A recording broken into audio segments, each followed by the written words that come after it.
Olá, meu nome é Daniele Corrêa, sou professora de Biologia e hoje nós vamos adentrar a aula 79 da apostila 7, referente ao tema ecossistema terrestre.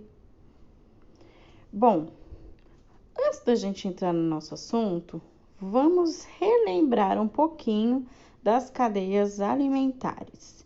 Então, o que é uma cadeia alimentar?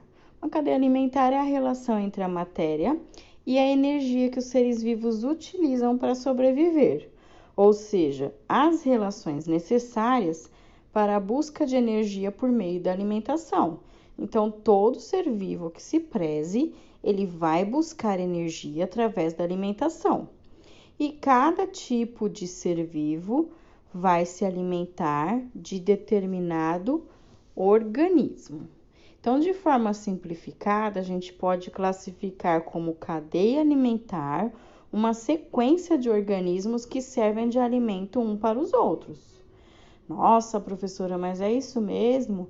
Sim, nós precisamos tirar nutrientes e energia de outros seres vivos, sejam eles vegetais ou animais. Então, nós se alimentamos uns dos outros. Os indivíduos, eles ocupam níveis alimentares chamados níveis tróficos. Então, nessa cadeia onde um se alimenta do outro, cada um tem um nível trófico. Porque se todo mundo permanecer no mesmo nível, ou seja, se alimentar da mesma coisa, não vai ter alimento suficiente para todo mundo. Então, os diversos animais, eles possuem nível trófico diferente, ou seja, se alimentam de organismos diferentes, justamente para ter alimento para todo mundo. Uma vez que há um desequilíbrio na cadeia alimentar, a gente tem um desequilíbrio geral, né? Porque isso vai acarretar problemas como um efeito cascata, um efeito dominó. Então, se eu tenho um problema no primeiro nível trófico, que é de produtor ou no consumidor primário, eu vou ter um problema até o nível, enfim, o nível quaternário, terciário, que seja. Por quê? Porque eu tenho um efeito cascata. Se falta um consumidor primário, eu vou ter um excesso de consumidor, uma falta também de consumidor secundário, porque não vai ter alimento suficiente para eles, eles vão morrer.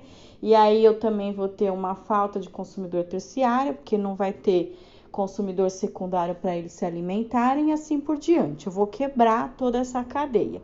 Então é muito importante que essa cadeia não entre em desequilíbrio. Então vamos ver os níveis tróficos dessa cadeia. A gente tem ali na base da pirâmide os produtores. O que são os produtores? São organismos capazes de produzir seu alimento, né, através da fotossíntese. Então, que tipo de organismos são esses? São as plantas, né, gente? Plantas, algas, são os vegetais em gerais. Então, eles produzem seu próprio alimento, eles são autótrofos, né? A gente já viu que autótrofos são seres que produzem seu próprio alimento. E as plantas, vegetais, algas, elas retiram seu alimento da raiz, né? E através da energia solar, ela produz aí a sua energia, que é o ATP, tá? Então, elas são autótrofas e elas não precisam de outro alimento, não dependem de outro ser vivo para obter o seu alimento. Nós não fazemos fotossíntese, nem o restante dos animais, então nós necessitamos de outro organismo para sobreviver, tá? Então, nessa base, a gente tem aí as plantas e as algas, que são os produtores, né? Eles são sempre encontrados no início da cadeia e são representados por todos os organismos que fazem fotossíntese, como plantas, vegetais e algas. Depois, no degrau de cima, nós temos os consumidores primários. Os consumidores primários são organismos que necessitam alimentar-se de outros organismos, ou seja, são seres heterótrofos, que precisam de outro organismo para obter seus nutrientes. Então, os consumidores primários são aqueles que se alimentam dos produtores. Então, são aqueles que vão se alimentar do quê? De plantas, algas e vegetais, tá? Então, eles se alimentam desse tipo de organismo, tá? Os consumidores secundários, nós temos aí os organismos que necessitam alimentar-se de outros organismos, ou seja, também são heterotróficos. Os consumidores secundários, eles se alimentam dos primários, tá? Então, nós temos um esqueminha simples em cima, né, que é uma planta. Depois nós temos aí um rato, né? Então, a planta como produtor, no primeiro degrau da cadeia. Depois nós temos como consumidor primário o rato, que se alimenta da planta. Depois nós temos aí como consumidor secundário a serpente, que vai se alimentar desse rato. E aí nós temos aí uma águia, né? Que seria então um consumidor terciário para se alimentar da serpente. Então, o terciário é o organismo que necessita alimentar-se também de outros organismos e eles se alimentam dos consumidores secundários. E aí, no final, lá no topo da cadeia, nós temos os decompositores. Quem são os decompositores? São os organismos que realizam decomposição. Então, essa águia, como consumidor terciário, ela vai morrer e aí ela vai entrar em decomposição no solo. E quem faz essa decomposição? As bactérias e os fungos, que vão retirar aí os nutrientes para sua sobrevivência, e esses nutrientes também vão ser difundidos no solo e vão servir o quê? De adubo, tá? Então, nós temos aí os decompositores e os detritívoros. Quem são os detritívoros? São organismos que se alimentam de matéria orgânica degradada, ou seja, restos de organismos mortos, plantas ou animais. Então, a gente tem as minhocas, os besouros e as lesmas. Então, as bactérias e fungos fazem a decomposição e os detritívoros, que são esses animais como minhoca, besouro e lesma, vão se alimentar desses restos de decomposição de animal e planta. Bom, e o nosso assunto de hoje são as teias alimentares, que é o famoso ecossistema terrestre. Então, o ecossistema terrestre é todo o conjunto, né, de bioma. E qual é o bioma terrestre? O bioma terrestre é o bioma que inclui um animal terrestre e a sua relação com o seu habitat e o seu alimento, né? Então, a cadeia alimentar e a teia alimentar, ela faz parte do ecossistema terrestre. Então, esses animais, a relação, o ecossistema terrestre, ele depende dessa relação que os organismos têm entre si, essa relação de alimento e de habitat, tá? E o que é a teia alimentar? Bom, a teia alimentar são entrelaçamentos ou conjunto de cadeias alimentares. Então, nessas teias, os consumidores eles podem ocupar vários níveis tróficos ao mesmo tempo, tá? Então, da mesma forma que, por exemplo, uma raposa ela pode ser consumidora secundária, ela também pode ocupar um nível de consumidora terciária e assim por diante, tá? Então, um animal pode ocupar o mesmo nível trófico que outro, né? Então, é essa relação que eles têm aí interespécies, entre o habitat e também entre o seu alimento. Então, quanto mais complexa for a teia, ou seja, se ela tiver muitos entrelaçamentos, mais estável será o ecossistema. Por quê?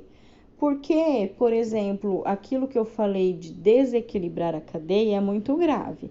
Então, vamos supor que naquele exemplo que a gente tem de alga, de planta, do rato, da serpente e da águia, vamos supor que eu tenha aí um desequilíbrio nessa cadeia e aí eu tenho uma queda na população de ratos, né? Então, eu vou ter aí um desequilíbrio, porque o rato, eles consumiam plantas. E a serpente não consome planta, a serpente consome rato. E o rato que come a planta.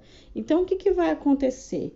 Sem o rato, eu vou ter um excesso de planta, porque não tem quem come essa planta. E eu vou ter aí uma falta de serpente. Por quê? Porque as serpentes vão morrer sem alimento, que era o rato. E com pouca serpente, eu também vou ter poucas águias, porque as águias vão morrer também sem alimento, porque tem menos serpente, consequentemente vai ter menos águia. Então, essa teia, quanto mais complexa for essa teia, melhor, porque aí o ecossistema ele não vai ser desequilibrado por pouca coisa. Então, vamos supor que a serpente também comesse planta. Então, a serpente come o rato, mas ela também come planta. Ela também pode ocupar tanto a posição de consumidora primária, que se alimenta de planta, como de consumidora secundária, que se alimenta do rato. Então, se o rato fosse extinto, não iria ter esse desequilíbrio. Por quê? Porque a serpente, ela ia comer, na falta do rato, ela ia comer a grama, ia manter a sua população e a águia ia se alimentar da população de serpente normalmente, porque a população de serpente não ia cair, mesmo tendo o rato em extinção. Por quê? Porque não faltaria alimento para a serpente, uma vez que ela pode se alimentar ou do rato ou da planta.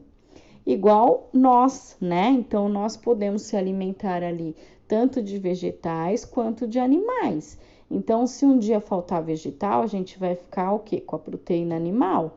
Se faltar proteína animal, a gente come proteína vegetal. Então, nós ocupamos mais que um nível trófico, né?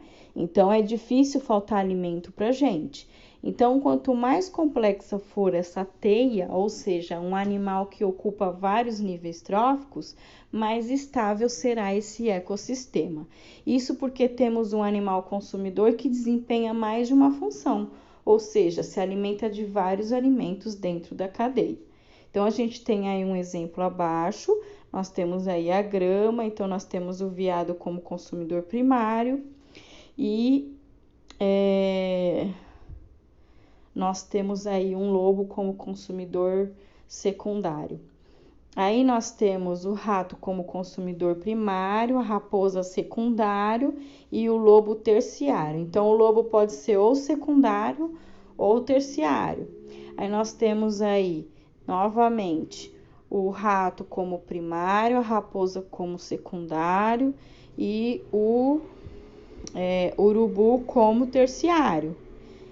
E nós temos aí o rato como primário e o urubu também como secundário. Então, o urubu pode ser ou terciário ou secundário. Então, ocupa 2 níveis tróficos. Então, quem ocupa 2 níveis tróficos está representado aí com 2 setinhas, que é o caso do lobo e do urubu, né? Então, mesmo que eu falte aí com a raposa, esse urubu, ele não vai diminuir a sua população porque ele também se alimenta de rato, ele não se alimenta só da raposa, né? Então, esse ecossistema vai permanecer aí estável. Bom, agora vocês realizam o complemento com a leitura da apostila 7, realizam os exercícios aí do 31 a 37 e me entregam até a data mencionada. Até a próxima, pessoal!